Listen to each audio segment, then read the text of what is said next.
அண்மை செய்தியை பார்த்துக் கொண்டிருக்கிறோம். முதலமைச்சர் மு.க. ஸ்டாலின் விரைவில் அமெரிக்கா செல்ல உள்ளதாக தொழில்துறை அமைச்சர் டிஆர்பி ராஜா சட்டப்பேரவையில் தெரிவித்திருக்கிறார். அண்மை செய்தியாக பார்த்துக் கொண்டிருக்கிறோம். முதலமைச்சர் மு.க. ஸ்டாலின் விரைவில் அமெரிக்கா செல்ல உள்ளதாக தொழில்துறை அமைச்சர் டிஆர்பி ராஜா தெரிவித்திருக்கிறார். ஏற்கனவே பல்வேறு நாடுகளுக்கு பயணம் மேற்கொண்டு முதலமைச்சர் மு.க. ஸ்டாலின் தமிழ்நாடுகளுக்கு முதலீடுகளை ஈர்த்து வந்தார். இந்நிலையில் விரைவில் முதலமைச்சர் அமெரிக்கா செல்ல உள்ளதாக அமைச்சர் கூறியிருக்கிறார். இது தொடர்பான கூடுதல் விவரங்களோடு இணைகிறார் சிறப்பு செய்தியாளர் தமிழரசி. விவரங்கள். நந்தா, மானிய கோரிக்கை மீதான விவாதத்திற்கு தொழில்துறை அமைச்சர் டிஆர்பி ராஜா பதிலளித்து தற்போது பேசி வருகிறார்.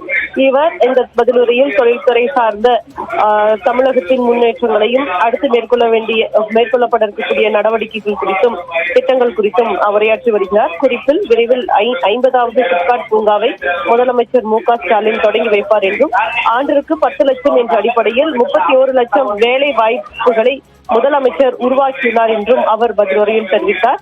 குறிப்பாக தஞ்சையில் பாமாயில் உற்பத்தி தொழிற்சாலை விரைவில் தொடங்கப்பட உள்ளது என்றும் மின் வாகன பயன்பாட்டை அதிகரிக்கும் வகையில் மின்சார வாகனங்களுக்கான சார்ஜிங் நிலையங்களை கூடுதலாக உருவாக்க நடவடிக்கை எடுக்கப்பட உள்ளதாகவும் தெரிவித்தார்.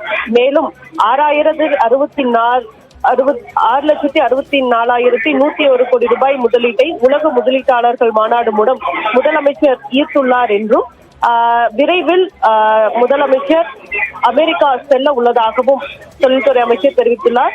தொழில் முதலீட்டாளர்களை சந்திப்பதற்காக முதலமைச்சர் விரைவில் அமெரிக்கா செல்ல உள்ளதாகவும் அவர் பதிலுரையில் தெரிவித்தார். நன்றி தமிழரசி, விரிவான விவரங்களுக்கு.